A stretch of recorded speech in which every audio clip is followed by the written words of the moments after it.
Each time at this year, we gather as a community to take stock of our progress and to look at our challenges. This year is especially important because the challenges that we face are of a global nature. When we look at our economy, when we look at the national situation, when we look at this state, we continue to think about who we are and who we will be during this period. It is remarkable that we can have this level of community and good feeling about ourselves in the midst of a stormy environment. It is not the first time that we have done this. As we continue to think about our challenges, I want you to remember that we are guided by two overarching principles: protecting the academic program and supporting people. I have always believed that if you show people that you care, and when times are hard, if you do everything you can to protect the security of people, to let people know, just work with us. We may have to cut budgets, but we're saving jobs. That people don't have to worry, am I going to get laid off? If we can do that, people pull together and it makes a big difference.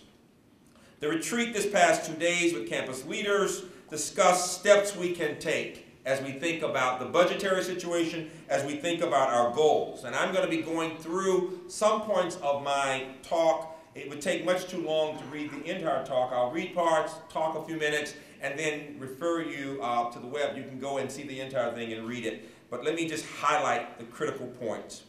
We talked about our two strategic goals: undergrad experience and research, and the graduate education. The idea of building this first-rate research university, a place where students, undergrad and grad, will do well, distinctive undergraduate education. This morning's recognition speaks volumes to the progress we have made in having the country look at what we're doing.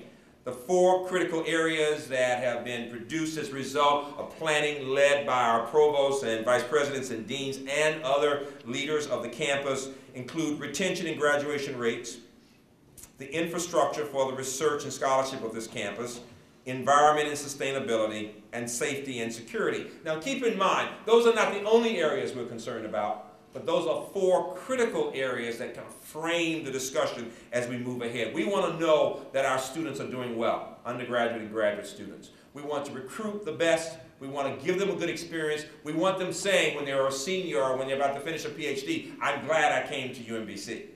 That I've got great opportunities and I'm looking at the best of institutions from NIH to Tufts or wherever. And that is the goal. We want to know that in each of these cases we're making progress, and I'll go through some of them.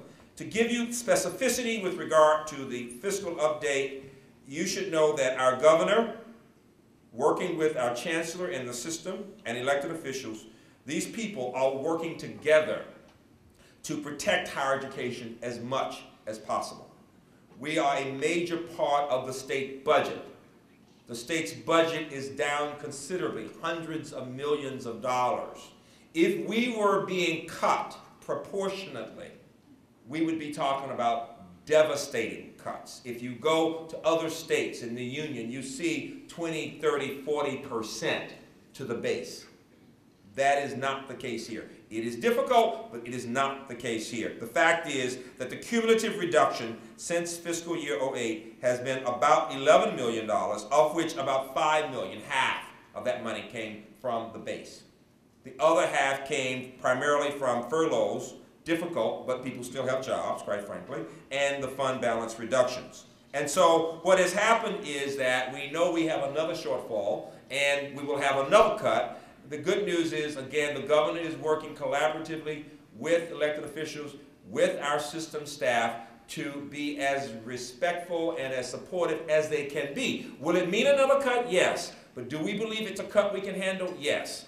The leaders of this campus, Senate leaders, provosts, vice presidents, deans, and others have been working to think through strategies that we can use, from the hiring freeze to having to reduce some financial aid while trying to find other ways of supporting students, to deferring facilities renewal. You've seen the letters that we've written so far.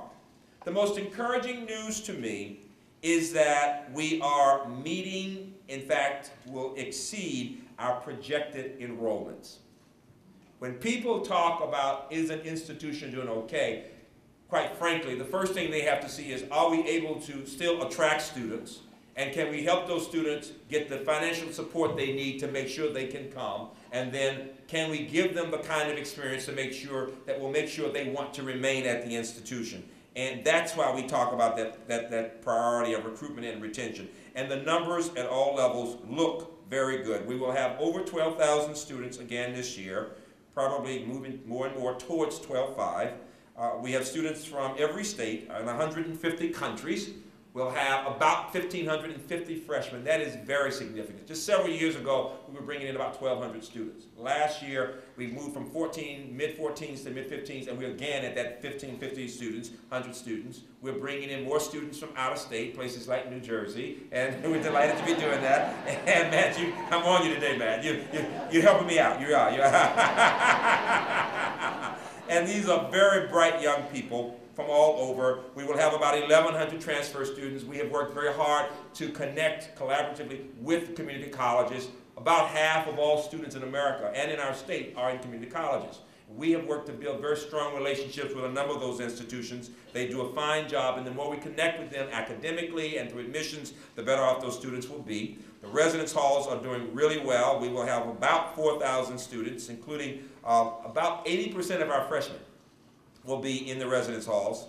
It's an amazing story. We are indeed a residential campus, and about half of all full-time undergraduates are on campus. To put that in perspective, one of our peers is the University of Delaware. About 40% of their full-time undergraduates are on campus. For large research universities, when you get to these numbers, you're considered residential. The graduate student numbers are looking good. We're expecting to be well over 2,600. I expect in the next year or two, Dean Rutledge, that we'll be at 3,000. I can see it already.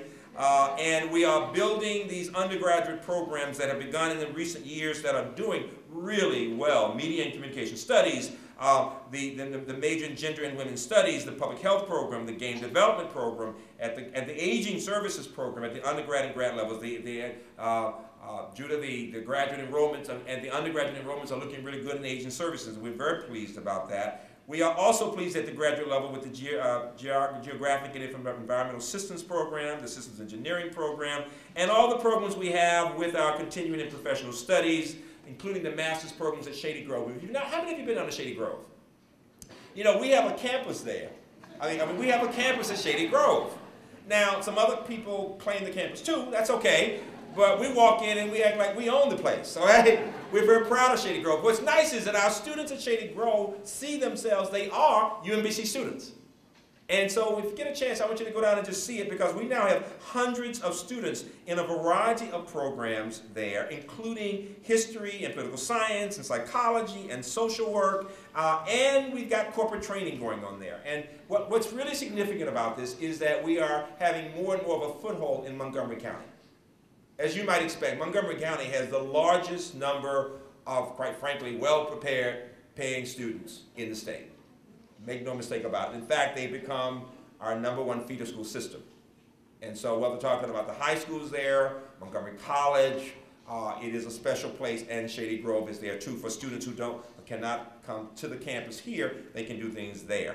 And so, with that said, the message is the enrollment is strong. I would ask you in the next few days to remember that when a new student comes to campus, it's like when new faculty and staff come, to be as welcoming as you always are, but to remember that the place is new and strange to people. If you've been here for years, you know everything. You know where everything is. But if you're new, it can seem, particularly to a young student who's not been on a big campus like this, it can seem somewhat daunting. And it helps when people, faculty and staff and other students, stop people who look confused and just say, may I help you? What are you looking for? It lets them know. It lets them know that people care. The capital budget this year, it's significant that we've already gotten the planning and designing money for the new Performing Arts and Humanities building. We have had faculty, staff, and students contribute to the design process. We are requesting construction funds this year. Keep in mind, this is a facility that ultimately will cost over $150 million. This will be bigger than any 2 buildings on campus. It will transform the campus. How many people were here before the library tower was developed? Right? You know how different the place was once we had the library tower? How many people were here before we had the new Commons? Well, think about something being much bigger than either one of those. Think about the idea of what that will do to transform the place. How many of you in the room have been at UMBC at least 10 years?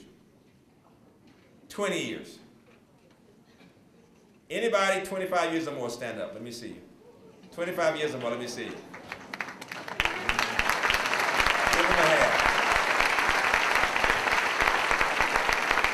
For the group, before you stop, don't sit down yet. Okay, anybody with 30 years, keep standing. If it's 30 years, keep standing. 30 years, keep standing.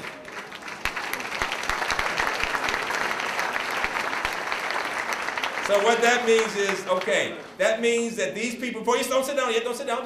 Get back up, Bill Hrabowski. For 30 years, I was just thinking that means that you were here at least in 1979, right? Okay, all the people who are 35 years, keep standing. Give them a really big hand. That's really nice. That's very, very nice. That would have been 1974. Now, is it something more, 40 years? Is there a 40-year group? Anybody, who's 40 years? Good God, yeah. I love it. And the good news is you still look good, all right? It's a great story, I love it. But the stability of this place, when I think about who we are, I think about people who have given their lives to this place, who take great pride in who we are. With this Arts and Humanities building, let me just say this. It's so important because it is at the foundation of everything that we do. It is a building with programs through which all of our students will have experiences. It is at the core of the UMBC education. I want everybody to appreciate this is not just an extra facility. This is at the heart of the UMBC experience. And our plan is to use this national recognition to say, when you give us the resources we need, we can do big things. We can prepare even more students in the arts, in the humanities, in the social sciences, other areas, but also to make sure that every student has that grounding. And I want you to feel that passion as we talk this year in working to get that next, because it is not a done deal. Let me just be very honest. There are all kinds of forces competing against us and other places for their facilities. You get my point? So we cannot rest and say, oh, yeah, we got the planning money. Now, we will eventually get the building, but we need that building. We need to be able to start construction next summer. Give us a hand for that. It's very important what you say. Very important. For those of you who may not know it, over the past decade and a half, we have increased the actual square footage of facilities here by 750,000 square feet. We new engineering and physics, public policy, just see them as I say them. Renovated biology and chemistry, new student apartments, the commons, addition to the RAC, new athletic facilities and stadium facilities. And I can tell you, the campus has never looked better than it looks today. Give the physical plant people a big round of applause.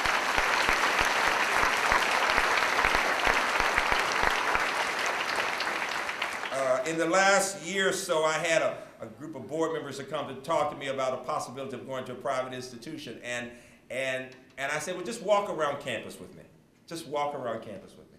And because they couldn't understand why I wouldn't be jumping at the opportunity. And I said, just walk around campus with me. And the two things that they noted, number one, they said something, they meant it as a compliment. They said, well, it looks like a private place. What they were saying is, look, we had money, all right? But the other thing they said was, people seem so friendly. They said, are people always this nice, or is it just when guests come around, right? And then I just happened to stop people along the way. I stopped a faculty member. I stopped a student. You know how I do on campus. And everybody had an interesting story. And they just knew I had planted the people along the way. But that's the UMBC story. The research part 15 years ago did not exist. We had, in 1999, we had not completed the first building, and now we have finished the last building. The last building houses the Erickson IT operations and retirement living TV, and we now, this past year, we opened the facility for U.S. Geological Survey Water Science Center, which we got as a competitive process because of the strength of the academics here in those areas. We've got now, I think there are 75, 80 water scientists there with our faculty and students working closely with them. We also opened a multi-tenant facility in engineering and IT, and just right now we're working to attract a big company, software development company, and what they are looking at is just the quality of the enterprise and the way we go about partnering with others. It makes a big difference. And so what I want you to think about, and I want to congratulate Ellen and Greg for working with me. I'll give them a hand on this research project and getting these things done. I really mean that. I really do. Very important. Very, very important. We now have, if you didn't know it, we now have 50 companies on campus. 50 companies on campus, hiring 1,250 people, working collaboratively with faculty members and with 125 people, students working in those companies. One example that I want to give you that is particularly receiving national acclaim is our Activate program, which has now trained 100 mid-career women who have launched 25 new tech companies and have just won another big grant between NSF and NIH for an entrepreneurship partnership with NIH to train even more. That's groundbreaking, to talk about more women in technology starting companies. And that's the UMBC story. In the environment, what you know is that we are paying increasing attention to the impact, first of all, in our state-funded capital projects on the campus and throughout concerning the environment. But you also know that 2 years ago, I signed the American College and University President's Climate Commitment. And people wondered whether or not we were serious. Well, we appointed a committee, and that climate change task force chaired by Lynn Schaefer and Jenny McConnell has been doing a lot. They have completed an inventory of greenhouse gas emissions. They are in the process of finishing the campus energy audit. They have launched a sustainability website, and we're on schedule to complete our climate action plan by the early fall and to look at long-term plans. And as a part of the design for the Performing Arts and Humanities building, we are working to achieve LEED certification. You may or may not know that stands for Leadership in Energy and Environmental Design, which includes rigorous standards for environmentally sustainable construction. We're also very fortunate to have a lot of faculty and others and staff on campus who are involved particularly in environmental and earth sciences research and education. And we have an environmental council, a group of faculty experts chaired by Scott Farrow that's doing a great job and had a national teach-in just recently and are focusing heavily on these issues. And they come from economics, anthropology, from English, from biology, from geography, and physics. I want to take time right now and congratulate Scott Farrow, whether he's here or not. Scott just won an incredible MacArthur grant. Give him a big hand for that. Oh, he's there. There's Scott. That's good. Really nice, Scott. Very nice. We're so proud of you. It's great.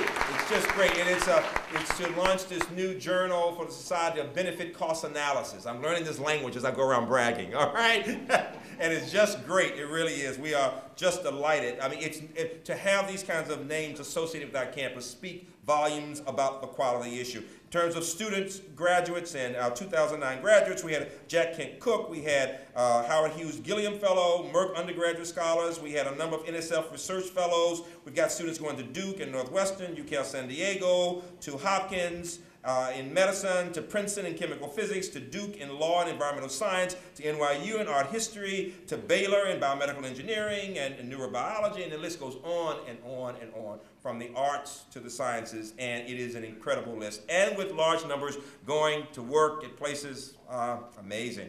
From Lockheed Martin and Northrop Grumman to school systems to Social Security Administration. I think they've hired about 50 of our people at Social Security just in the past 3 months, to give you a sense of things. I will tell you, it's always interesting to know what salaries look like at different places. I think our top salary for chemical engineering, Julius is somewhere, a young man started first job of his life at ExxonMobil in Texas at $90,000.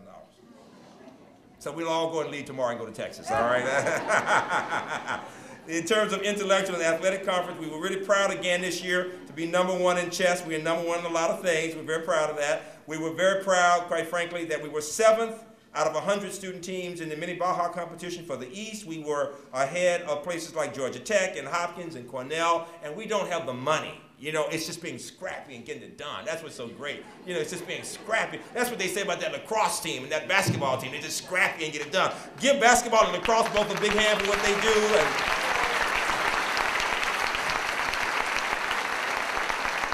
Because it was great to see Monroe in basketball getting back to that championship. It was great to see Zimmerman winning again the conference championship. It was great to see men's swimming doing so well. They won the American East in swimming and diving. We don't hear as much about swimming. It's incredible to see how well they do there. And it was also great that half of the athletes earned above a 3.0 this year. Give our athletes a hand, would you?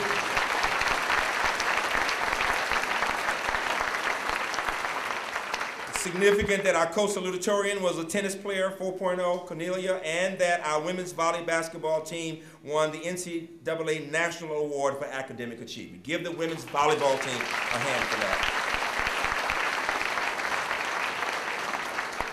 We were honored in June by Science Magazine. They named 2 institutions that were considered the examples for minorities in science. It was UMBC and Berkeley, and they made it very clear we were much better than Berkeley. Give us a big hand for that. Enough said about all of that. And in terms of faculty achievements, and you can go, we'll have listed in my annual report a lot of names. Let me just give a few examples. I was really proud this year with our presidential teaching and research professorships with Ram Hasmani and Tom Cronin, and then Taryn Bells got the Regents Faculty Award for Excellence in Mentoring, and Jason got the award, Jason Laviglio, for the Excellence in Teaching. Big deal when all these institutions are competing, and we have our faculty coming out doing so well. Cheryl Miller got the President's Commission for Women Achievement Award, very significant. And our staff to have Ralph Murphy getting the award for exceptional contribution to the institution, Ralph from biology, and Cindy Campbell in the institution advancement. Sue McMillan from the Provost's office got the Presidential Distinguished Staff Award. Was really proud of both Ellen Hemmerly and Diane Lee for being 2 of Maryland's top 100 women, joining Lynn Schaefer from last year. Give them a hand for that.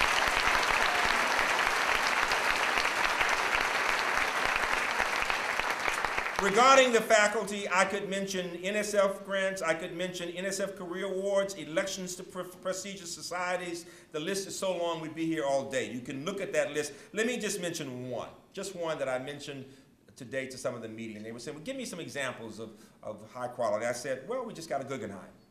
Now, when you tell people that one of your faculty got a Guggenheim, that tells people it's as good as you get. It's as good as you get. Kate Brown in history got a Guggenheim to complete research in a book on secret manufacture of deadly plutonium in 2 cities, one in America and Russia. Give Kate a hand, would you? It's just really so many awards. And please read the list with all of those people who've gotten incredible awards and are doing great things with books and research. The research achievements this year, in terms of funding, led to $89 million. We're very proud of that with a variety of national agencies. But let me tell you what's significant. We are responding to the American Recovery and Reinvestment Act. This is a time when there's federal stimulus money. You might be asking yourselves the question, what are we doing about it? Well, I'm really proud of the faculty here and staff who worked on these things, Jeff Summers and others, that we have now put in 70 new proposals. Give us a hand for all the work that people have done. It's unbelievable. It's unbelievable. And the fact is, believe me, that, I mean, obviously the more proposals you put in, the greater the probability that you increase the numbers you get. And so you'll be hearing about some of those. But I mean, it's great to see the researchers putting in grants, to see Jim Dunning and his group putting in a big grant involving energy savings. So from faculty to staff, we're talking about millions of dollars. And in so many of these areas, the success depends on multidisciplinarity. It's on the idea of places like JSET and Casper and Curie and Guest and Crest. You look these names up. If you're saying, what are these initials? Go to the web. You'll see it. You'll see it. You get it. But the idea of all of these programs in the sciences, but then the Center for History Education that continues to get millions of dollars of grants to prepare teachers. I'm speaking this afternoon to open the school system in Baltimore County. And then tomorrow morning, I got to drive to Dorchester because tomorrow morning I'm opening the school system there. And what I will talk about will be just the idea of people collaborating to get things done, whether among staff and students. And we've got so many examples of that. Keep in mind, we are 3rd in the country in the number of geosciences publications, according to Science Watch. 3rd, behind Harvard and Georgia Tech. It's a big deal. keep in mind, if you haven't, how many of you looked at the U.S. Air Quality Smog blog? It's called the U.S. Air Quality Smog blog. It's JSET's daily diary. And it's amazing. I can be in other parts of the country and somebody will look at me and say, yeah, you're the smog blog people, right? So you all need to go look at the smog blog on reporting air quality across America. Go to the web and look at it. It's great visibility for UMBC. That's a joke, folks. So you get it, you get it, you get it. Ah!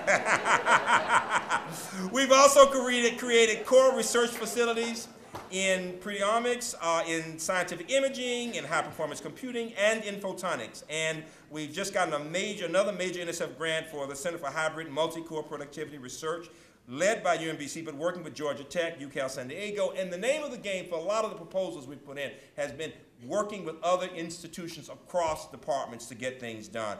Very proud of the new GAN Awards. That's the graduate assistants in areas of national need that we've gotten in biology and physics, and other partnering with the Center for Imaging Research Center, and its work in partnering with a variety of places, from the Deutsch Foundation to others, to the Center for Art and Visual Culture, to the Hilltop Institute, the Maryland Institute for Policy Analysis, Research, and the Shriver Center. All have been partnering with a variety of foundations to get things done, to work with children, to work in the arts. And you hear about BRAC, well, make sure you talk to Martello, because we are really poised. We've gotten several grants that will allow us to be training people as they move from New Jersey, man. And a lot of people are moving from New Jersey. He keeps turning so red.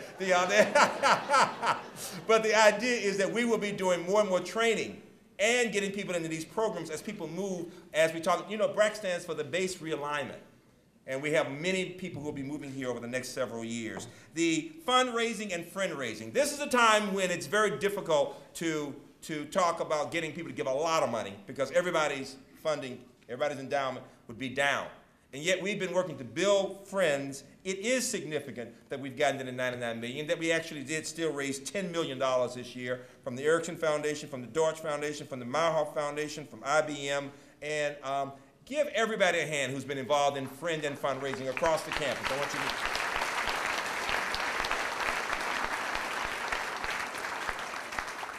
The advantage of being middle class is that we're not heavily dependent on the endowment. I've been at some wonderful institutions in the past 6 months who have billions of dollars in their endowments, and the endowments are down 25 to 40%. And significant amounts of their money for salaries coming from the endowment couldn't help but mean they had to lose a lot of people. It is significant that we have increased our endowment. At the high point, we've gotten to $60 million. Keep in mind, just 12 years ago, we only had $2 million. It's a long way from 2 to 60 for a middle-class place. You get my point? And right now, we're down. We're in the high 40s, depending on the market, all right? But we'll come back up. But that is still significant. The more endowment we have, the more interest we can have, the more we can sort other kinds of, can give support to other kinds of things, and it will come. Make no mistake, it will definitely come. The UMBC magazine will help us with alumni. Give everybody a hand who's involved in that UMBC magazine.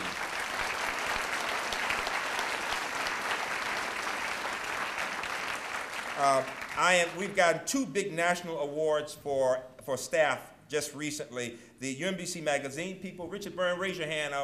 Just came back from the editorial staff of the Chronicle. Very proud of him in the last year. One of our own alums who worked on the paper here, Bartleby here, I think it was.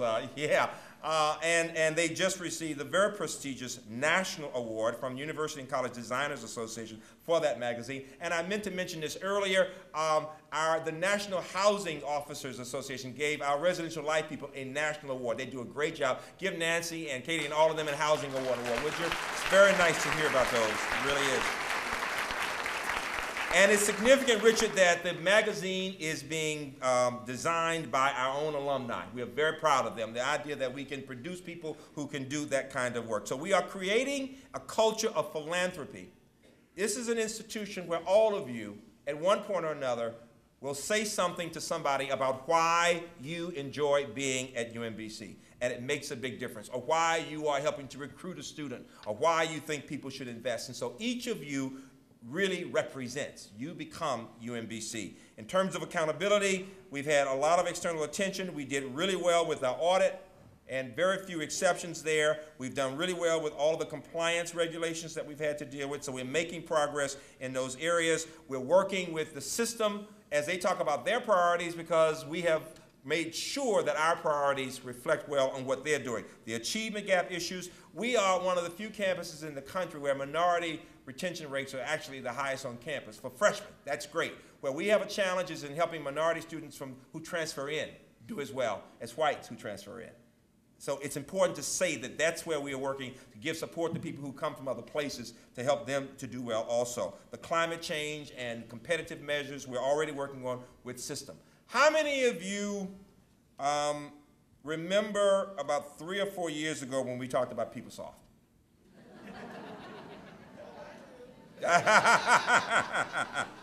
Would you give everybody a hand who's been working on PeopleSoft? Because you got to admit it's much better. Michael Boosters and Jack Seuss, and from all the areas, from HR to finance and now student administration with Yvette. I mean, in all those areas, you know, whether talking about in looking at how we track our grants, when talking about human resources and making sure people get paid, when talking about student administration, which is the most recent of the, when talking about finance, we are doing well. You know how I can know we're doing well? You're doing well when you don't hear as much about it. Because believe me, when it's not going well, I hear about it all the time, all day long. I mean, I get protests, I get letters of petition, right? So it is great that we're making a lot of progress. We are increasing internal control and transparency in the fiscal and personnel management. We've got greater capability and capacity with student administration, with the admissions, financial aid, student records, and we will all be well served by these project teams and the academic advisory committee and the project governance structure, all focusing with our consultants to make sure that it moves smoothly. Students and faculty gaining access through my UMBC portal will have much more ability to work on self-service functions, from class registration and advisement to information about transcripts to bills and financial aid. And so we will see things getting better and better. And the key will be training. It will be, I would just ask you to keep open minds and know that a lot of people are working very hard on those matters. That ends all the stuff I wanted to tell you about, all the different areas. Let me just make some final comments. You know, I remember when in September of 2001, the country was devastated on September 11th. And I remember our students coming together at night from all over the world. Christians and Jews and Muslims and others, Hindu, you name the religion. And there was a candlelight vigil. And we were grieving, but we also wanted to give support to all those people who were feeling that Americans were in some way judging them or stereotypically thinking that because they may have come from the Middle East, that they were not to be trusted. And we wanted them to know they were a part of this community, that we believed in them and that we would be there for them. And I remember saying, this is UMBC at its best. Last year, we had our Maryland Charity Campaign at a time when people were worried about jobs, when the budgets were being cut, when the markets were going wildly in the wrong direction. And we asked people, even with all of that going on, to give something to help someone else. It was astounding to see the way UMBC faculty, staff, and students came together in the Maryland Charity Campaign. And we had Terry Warcheski and staff senate leaders and students all out saying to people, let's come together and give to others. And we did more than we have ever done before. And what it said to me was, this is a special place. This is a place where people believe in the power of education to transform lives. The next year or two will not be easy. We will continue to see challenges with the economy. But I am convinced more than ever that as we focus on people and on community and on trust, that we can see our way through all of this. This is our 43rd year. Some people can say they've been here 40 years. I am honored that this is my 23rd year on this campus, my 18th year as president. I just had my 59th birthday. I'm old. I love it. Wait a minute. I love it. And somehow what I think about is this: the longer we are here and the more we know about each other, the more we trust and respect each other. Because as you get to know somebody, you either decide this is not somebody I want to be around, or this is somebody I can believe in.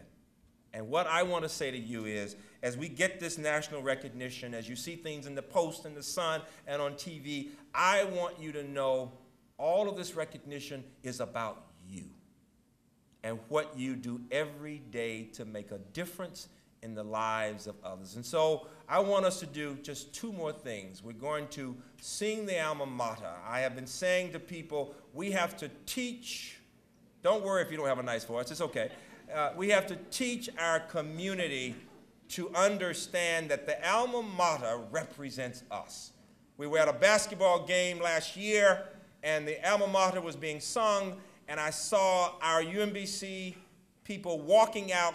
We were playing the University of Vermont, and I saw every person from the University of Vermont stand out of respect for us as the alma mater was playing. You get my point? They had been taught you respect the alma mater. And so I have one thing I want you to do, and then you're gonna see something that Jack Seuss and his colleagues have produced that is a wonderful, with a conductor who was a special man to this campus. And I want us to sing with the camerata. You're gonna see that. I want you to stand in a minute and sing that alma mater. But the last thing I want you to do is you think about 2009 and you savor this moment of national recognition. I want you to stand and applaud yourselves. We are a special community. I salute you. It is an honor to be the president of UMBC. Thank you all.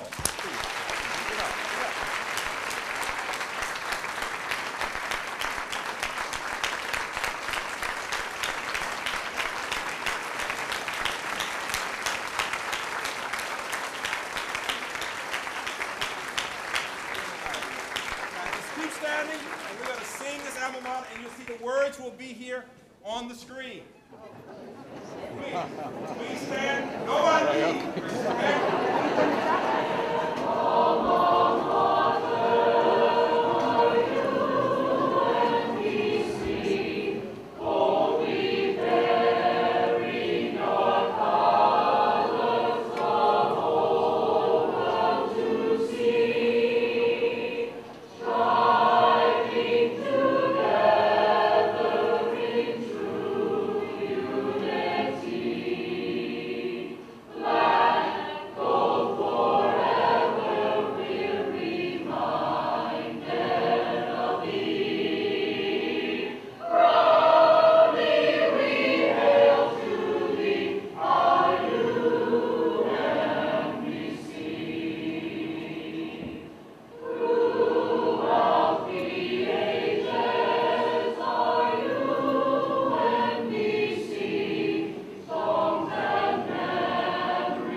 Congratulations, UMBC.